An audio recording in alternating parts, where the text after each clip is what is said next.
Roblox horror games are kind of mid.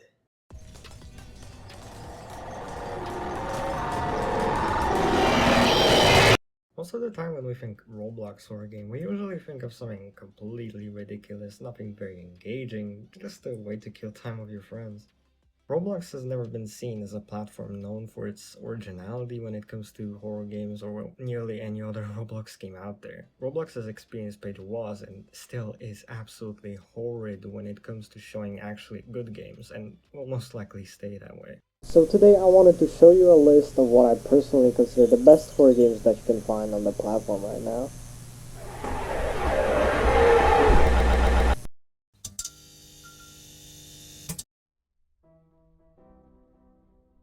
The first game I would like to talk about, not necessarily being a masterpiece by any means, but a fun experience in my opinion, is Lost Rooms, made by the Morbid Studios group.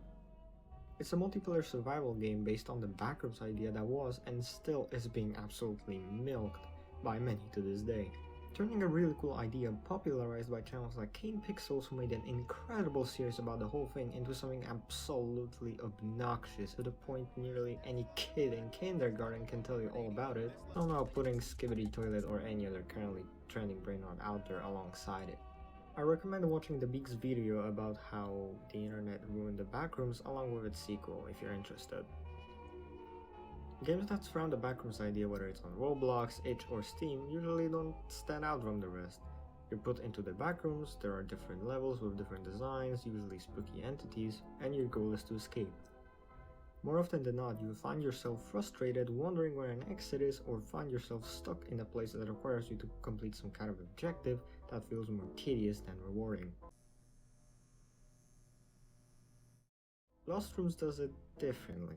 The goal of the game is not to just survive and escape, but it's to kill whatever is hunting you. There are many different maps with different entities, and the whole thing just clicks even with the idea of different levels and monsters, which is disliked by many. It gives the game an actual easy to understand premise, whilst allowing you to customize your experience, whether you want to play alone or with a bunch of friends. Each day you receive a care package to help you live through the night. There are a bunch of things lying around each room containing its own pool of items that can spawn, whether it's scrap, food, or water, so you need to route your ways properly, knowing what resources you might need at that moment. Safe rooms appear on some maps, allowing the players to lock the door behind themselves, putting a strain on a generator that spawns somewhere on the map. You have to watch out for it, as it can go out, causing your doors and other electronics to not be viable anymore against whatever is out to get you. The game allows for custom entities and maps to be made heavily reminiscent of something like Adams and Gary's mod, allowing for more replayability than I expected. Although buggy and sometimes not too intuitive, I do recommend the experience if you're looking for a modern backrooms idea with a decent enough objective to keep you and your friends hooked for a few hours or so.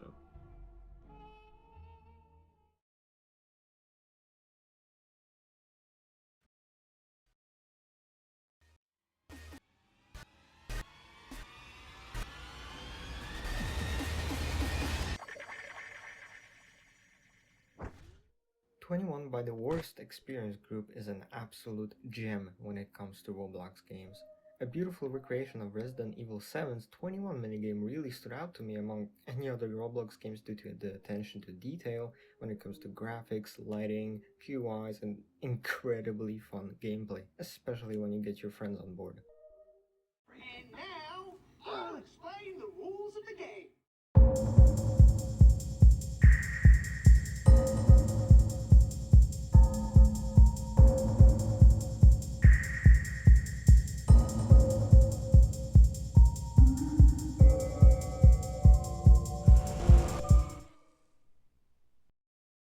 21 is a player versus player game of modified blackjack where if you lose your life. You and your opponent wake up tied to a chair, forced to play a card game where you have to have a higher number than your opponent without going above the 21 mark, as doing so will be a near guaranteed loss of the round or even the whole game. At the start, both players are given 2 cards, which you can see with the exception of the opponent's first card, as it is always hidden. When it is your turn, you can either draw or stay, where drawing will cause you to draw a card that is not already on the table, which will range from 1 to 11 and it is always completely randomized. Staying, on the other hand, will cause you to skip a turn, not giving you any card, where if both players end up staying, the round will end and the player with the higher number without going over the limit wins. That's where having exactly 21 in almost all cases will cause you to have a guaranteed victory in the round unless the limit gets changed in any way. The difficulty and intensity increase as the rounds progress, where the stakes get higher and trump cards get introduced. Those change the game drastically, allowing for manipulating other people's scores, drawing specific cards, or even saving yourself from death. Trump cards can be given by drawing or using other trump cards, for example Friendship, which gives both players 2 random trump cards. The game allows you to customize your experience, like how the players will be punished by losing, how many cards they get, the chance of getting a trump card, etc. Winning feels super rewarding and losing feels absolutely humiliating, especially when you're being taunted by your current opponent. The game features an inventory system where you can customize your card's look by gaining money from playing the game, a ranked mode for those looking for a challenge, or a solo mode where you are put to the test against a bot. Anyone will always find something for themselves. 21 is a game where luck and strategy are perfectly mixed with one another, put into a multiplayer experience accompanied by beautiful graphics, animations, and excellent sound design.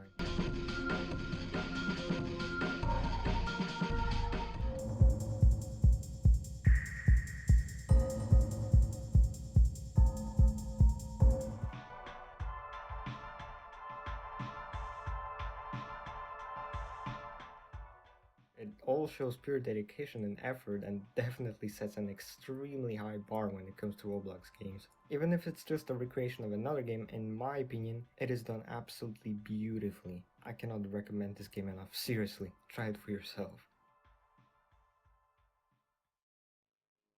Now I would like to quickly go over a few games that I think deserve an honorable mention before I talk about the 2 final experiences that I think are absolutely at the top of their game when it comes to delivering an outstanding experience, whether through storytelling, gameplay mechanics, or sheer innovation.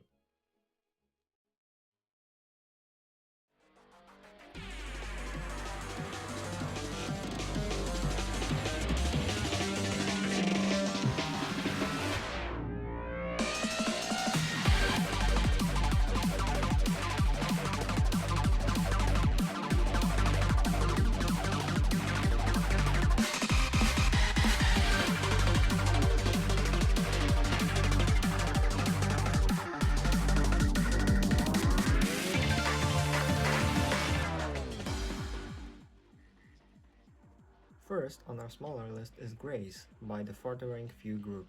Grace is an endless runner type horror game currently in pre-alpha featuring many entities, smooth mechanics, those reminiscent of games like Ultrakill published by the New Blood Interactive, and more.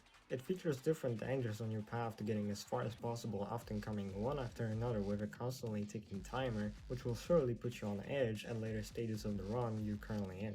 Dying and learning patterns is a very important thing when it comes to the game, as nearly each death will be your mistake, which causes you to learn with each attempt how things work and how to avoid certain dangers along the path. For an extremely early build of a game, it is really fun, not to mention it gaining massive popularity due to its addicting gameplay and the sheer want to overcome the obstacles game ends up throwing at you during runs.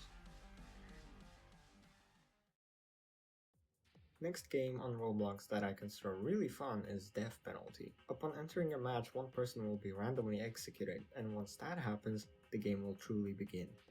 A mode will be randomly rolled on the screen, from revolver duels, picking your favorite player, to something as simple as Simon Says. Players will have to battle to the death, vote, and ultimately stay alive and win against all other people in the lobby. The game has heavy resemblance of Saw movies or any deadly game show idea out there, like the Netflix's Squid Game series, where it forces the players to participate in some kind of game show for their own lives. Although buggy with mechanics that are easy to exploit by veterans of this experience, ends up being pretty fun with a group of friends, where outcomes of votes or which players are chosen for certain minigames will put the whole lobby on edge as people gradually get executed, leaving less and less people alive.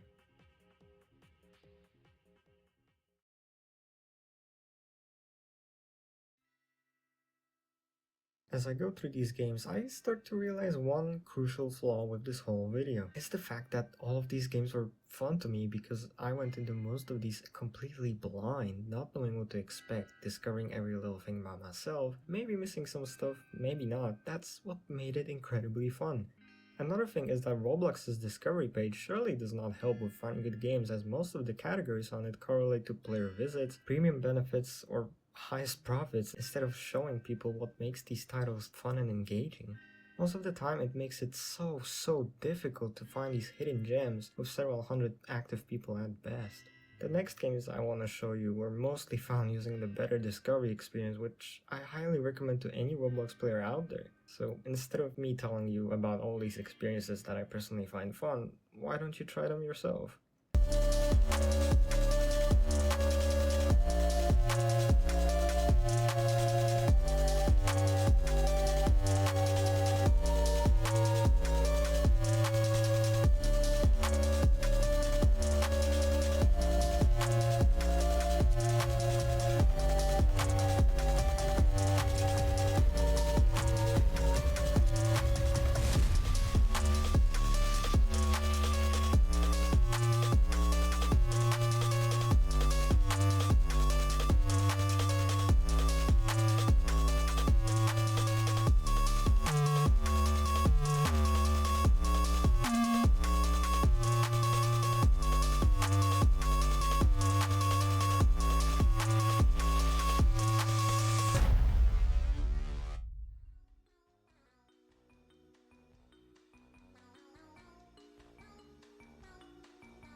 Good luck out there.